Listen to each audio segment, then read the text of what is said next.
Привет! Меня зовут Марина, и вы на канале Russian Language Club, канале о русском языке.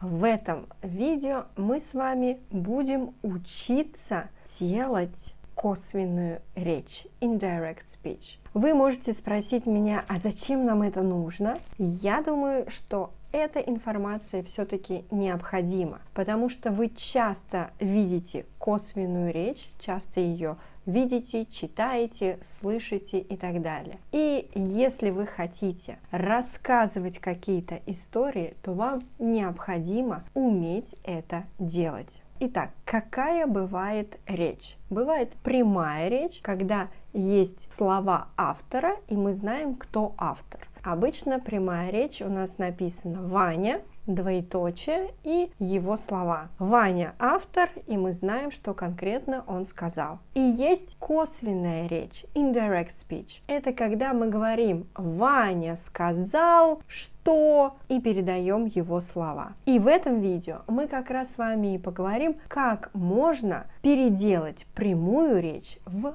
косвенную. В косвенной речи у нас две части предложений. Есть главная часть предложения, это кто автор и что он делает, говорит, спрашивает, отвечает и так далее. И есть второстепенная или придаточная, дополнительная часть. Это конкретно слова, которые он говорит. Обратите внимание, что в косвенной речи вот эта вот дополнительная часть, вот именно с этой дополнительной частью мы будем делать некоторые изменения. В первую очередь мы будем менять местоимения. Например, Ваня сказал, я пойду в кино. Если мы переделываем, то мы скажем, Ваня сказал, что он пойдет в кино. Уже местоимение не я, а местоимение он. И от местоимения мы изменяем форму глагола. Я пойду, он пойдет в кино. Если это вопрос, я спросил, когда мы уезжаем. Ничего не меняем, только меняем знаки препинания. Я спросил,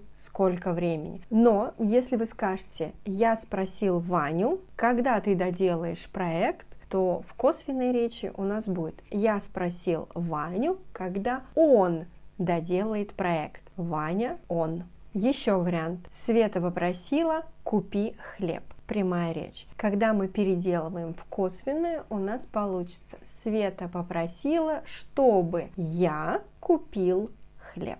Еще важный момент. Обращение, дополнительные слова, междометия мы убираем, когда делаем косвенную речь. Например, Павел сказал, я, конечно, рад за Ирину. В косвенной речи будет Павел сказал, что он рад за Ирину. Убираем слово «конечно». Или Павел сказал, эх, я устал. В косвенной речи будет Павел сказал, что он устал. Мы не будем говорить слово «эх». Или Света спросила, Маша, ты когда придешь в гости? В косвенной речи будет Света спросила Машу, когда она придет в гости. И я думаю, что вы уже заметили, что главная часть предложения и дополнительная часть соединяются союзами, союзными словами. Если это нормальное предложение, не вопрос,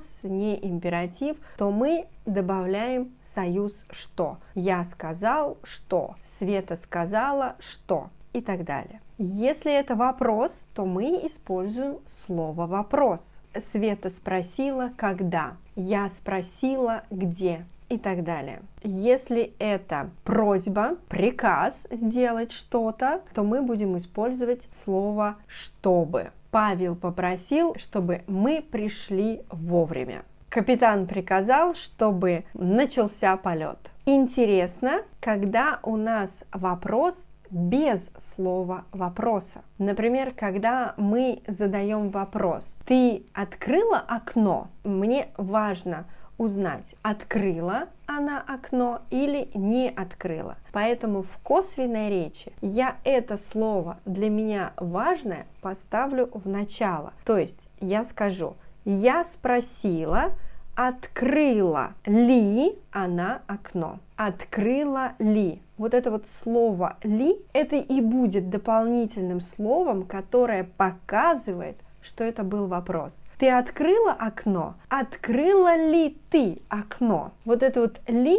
можно сказать, что это короткая форма слова или. Открыла или не открыла. Еще. У тебя есть книга? Я хочу узнать, есть ли у тебя книга. Мне важно узнать, есть или нет. Это вы вчера были в кино? Я спрашиваю, вы ли были вчера в кино? Потому что интонационно в вопросе я выделила слово вы. Мне было интересно узнать, вы или не вы. Я спрашиваю, вы ли были вчера в кино? Вот так мы делаем косвенную речь в русском языке. Есть несколько вариантов. Есть слова говорить, сказать, спрашивать, спросить, просить, попросить, узнавать, узнать и так далее. Также вы можете использовать конструкции по словам. По словам Павла, вы вчера были в кино. Это значит, что Павел сказал, что вы вчера были в кино. Вот и все. Это было видео о косвенной речи в русском языке, как мы ее делаем, как мы ее правильно образуем и как это можно делать легко и просто. Подписывайтесь на канал Russian Language Club. Давайте дружить, общаться в социальных сетях и пока-пока. До скорой встречи!